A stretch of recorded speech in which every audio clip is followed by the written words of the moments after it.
Friends, स्वागत है stock news में। अगर आप मेरे चैनल पे पहली बार विजिट कर रहे हैं तो सब्सक्राइब करें ताकि आपको लेटेस्ट इन्फॉर्मेशन मिलता रहे।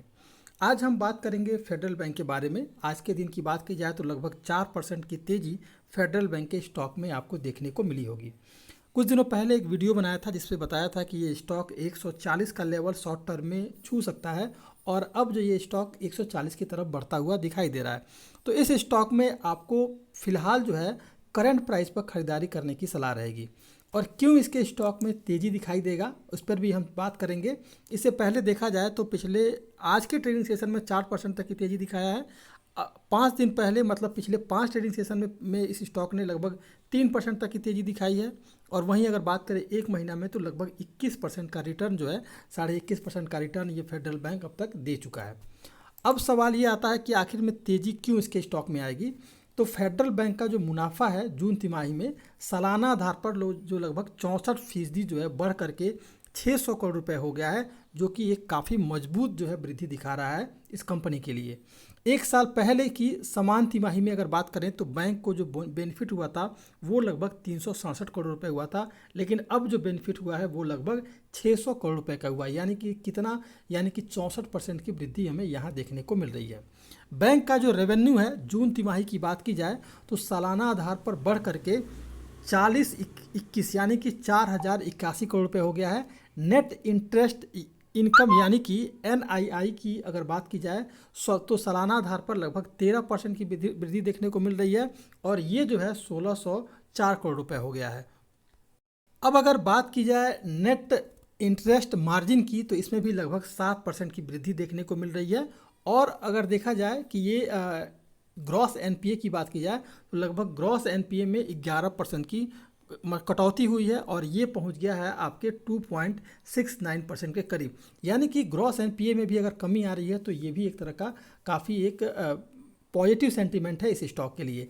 नेट NPA की बात करें तो उसमें भी 2 अंक घट गया है और लगभग 0.94% पर आ गया है। लोन बुक जो है सालाना आधार पर 16% बढ़ करके 1.54 लाख करोड़ रह गया है।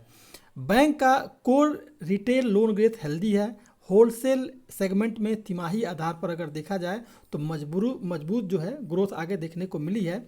स्लिपेज में देखा जाए तो तिमाही आधार पर हल्की बढ़ोतरी देखने को मिली है और मैनेजमेंट जो है NIM गाइडेंस में किसी तरह का बदलाव नहीं किया है, जो कि एक काफ़ी पॉजिटिव सेंटीमेंट इस स्टॉक के लिए आगे आपको होता हुआ दिखाई दे सकता है।